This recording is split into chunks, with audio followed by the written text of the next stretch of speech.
Dalam bahasa rakyat yang sering kita dengar,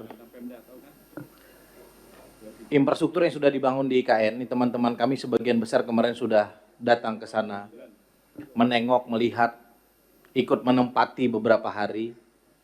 Itu kalau kemudian tidak cepat difungsionalisasikan juga akan mubazir. Nah, karena itu berbagai kerangka regulatif yang dibutuhkan untuk memastikan mutasi ASN ke IKN itu harus segera kita lakukan, dan kalau memang membutuhkan peran kami siap melakukan.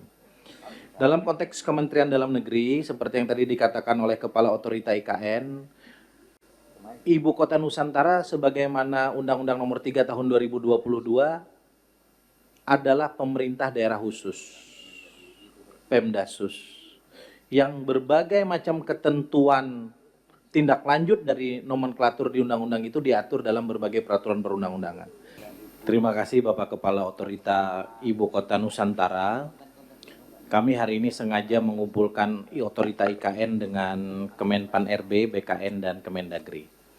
Yang pertama, sebagaimana tadi laporan dari Kepala BKN, jumlah ASN pusat itu 1,3 juta. Jumlah ASN di daerah 4,2 juta.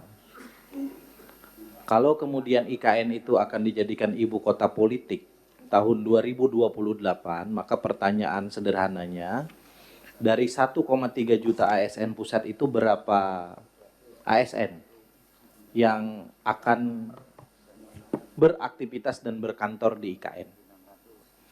Keputusan ini penting, bukan sekedar urusan kapan memindahkan, tetapi berapa jumlahnya, agar otorita IKN tidak hanya kemudian sibuk membangun infrastruktur dengan sumber dana APBN, tetapi juga mereka harus menyiapkan berbagai macam kesiapan-kesiapan lain.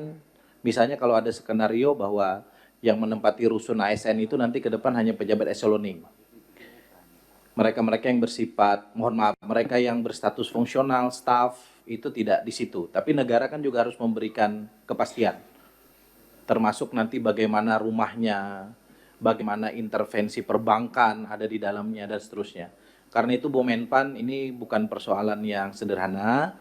Menurut pandangan kami ini perlu sangat serius, Komisi 2 sangat menaruh perhatian. Dalam bahasa rakyat yang sering kita dengar, infrastruktur yang sudah dibangun di IKN, ini teman-teman kami sebagian besar kemarin sudah datang ke sana, menengok, melihat, ikut menempati beberapa hari. Itu kalau kemudian tidak cepat difungsionalisasikan juga akan mubazir. Nah, karena itu berbagai kerangka regulatif yang dibutuhkan untuk memastikan mutasi ASN ke IKN itu harus segera kita lakukan, dan kalau memang membutuhkan peran kami siap melakukan. Dalam konteks Kementerian Dalam Negeri, seperti yang tadi dikatakan oleh Kepala Otorita IKN, Ibu Kota Nusantara sebagaimana Undang-Undang Nomor 3 Tahun 2022 adalah pemerintah daerah khusus, Pemdasus, yang berbagai macam ketentuan tindak lanjut dari nomenklatur di undang-undang itu diatur dalam berbagai peraturan perundang-undangan, termasuk peraturan kepala otorita dan seterusnya.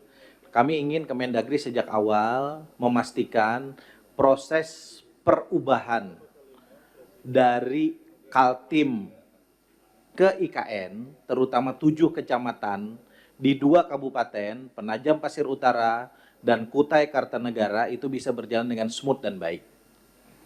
Bagaimana misalnya kode wilayah, ada Bang Saprizal di sini, bisa segera kemudian juga diterbitkan. Dan konsekuensi administratif, pemerintahan dan kependudukan bisa dilakukan. Termasuk di IKN itu banyak sekali potensi pendapatan IKN.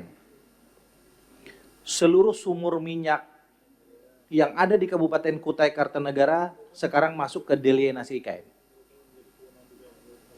Pak Akmal ini mantan PJ Gubernur Kaltim. Kalau kita menganut mazhab penguasaan laut 12 mil, kalau IKN disamakan dengan provinsi, maka potensi sumber daya ekonomi sektor kepelabuhanan IKN juga yang paling ramai di Kalimantan Timur. Nah, karena itu semua ini kami minta tolong, mohon dikoordinasikan dengan baik, agar tidak terjadi nanti semacam perebutan berebut antara Kaltim sama IKN, antara Kabupaten Kukar dengan IKN, antara Kabupaten Penajam Pasir Utara dengan IKN. Mumpung kita masih melakukan penataan dan pembangunan. Dan peran Komisi 2 kira-kira salah satunya adalah itu. Terakhir kami persilakan kepada Kementerian Dalam Negeri, sebelum saya persilakan kepada Wakil Menteri Dalam Negeri untuk menyampaikan paparan. Dalam catatan kami di Komisi 2 DPR RI, Pak Mendagri sudah 2 kali berturut-turut berhalangan, Pak. Kalau dalam ajaran pesantren, kalau tidak sholat Jumat 3 kali berturut-turut, itu agak berat ancamannya.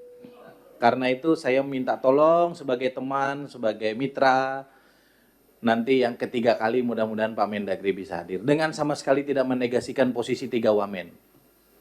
Karena 3 wamen ini juga bercelas, S-nya 5. Tetapi bagaimanapun kita bermitra saling menghargai, mudah-mudahan ke depan hal ini menjadi atensi kita bersama. Kepada Wakil Menteri Dalam Negeri saya persilahkan. Assalamualaikum warahmatullahi wabarakatuh. Selamat siang, salam sejahtera untuk kita semua. Yang kami hormati Ketua Komisi 2, beserta para Wakil Ketua Komisi, seluruh anggota Komisi. Yang kami hormati Ibu Menteri Pan-RB, Pak Wamen, Kepala BKN dan jajaran. Yang pertama izinkan kami menyampaikan permohonan maaf dan salam hormat dari Bapak Mendagri yang hari ini melakukan agenda yang sudah lama direncanakan di daerah Indonesia Timur, di Maluku dan Maluku Utara, terkait dengan arahan Bapak Presiden untuk meningkatkan angka belanja daerah di akhir tahun.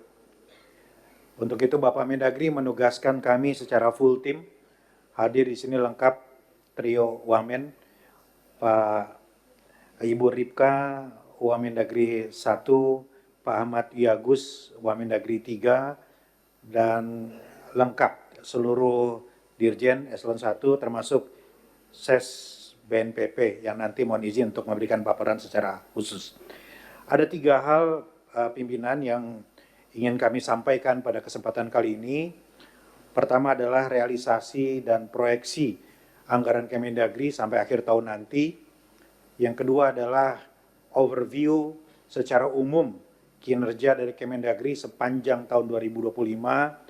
Dan 3 adalah kegiatan strategis kami sampai di penghujung akhir tahun nanti. Untuk anggaran dari Kemendagri, pimpinan yang kami hormati,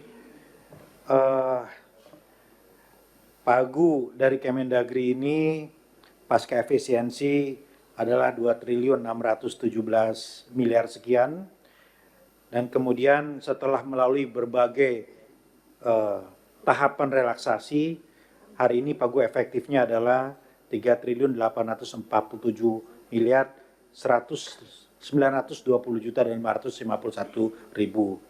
Per hari ini realisasi kami ada di angka 69,56% dengan estimasi pada akhir tahun realisasi anggaran akan berada di angka yang sangat maksimal, nyaris 100% atau 99,17%.